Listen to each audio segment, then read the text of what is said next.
Alright, so I just finished watching Crimson Peak, and I definitely say I really liked it. Mostly due to the third act, because it got really crazy, but beyond that more later, there's a couple of other things I wanted to mention first.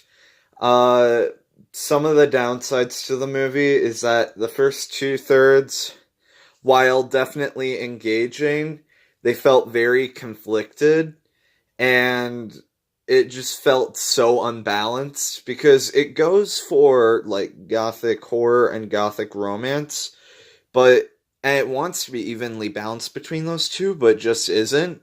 It comes across as like a gothic romance that doesn't have like romantic tones because every once in a while there's brief, albeit very well done, horror thriller elements with like ghosts and stuff.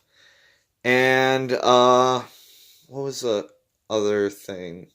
Oh yeah, the transitions were really goofy and cartoonish, so it made it difficult to take them really seriously whenever it would do cartoonish transitions, like the whole screen centering on like a circle and then closing in like that, like they do in cartoons.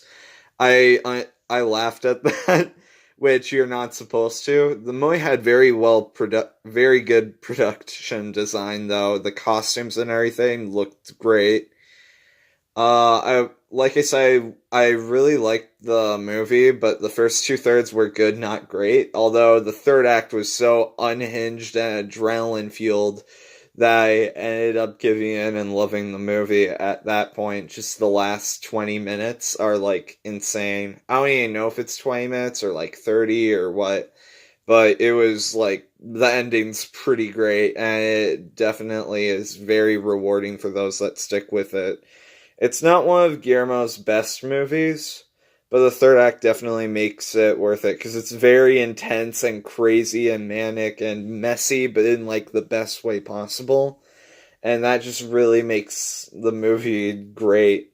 The movie also has a great cast, which is what I'm gonna butcher this name, Mia Wachowski. I think you say her name, which she's pretty good in like a lot of movies. The higher budget the movie, the not as good she is, and the movie as a whole, I think. But the more indie you look for like more small movies, those she tends to give the best performances and tend to be the best movies. So what I'm trying to say is that Alice in Wonderland movie she was in is by far the weakest thing I've seen from her. And The Double, which is one of my favorite movies, she's excellent in.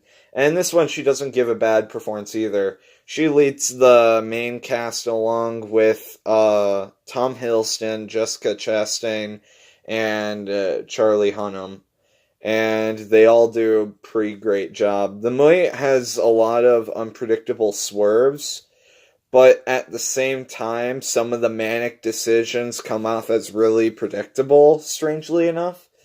But the movie is definitely worth going through for the wild ride that is the ending. So yeah, the editing could have been a bit better.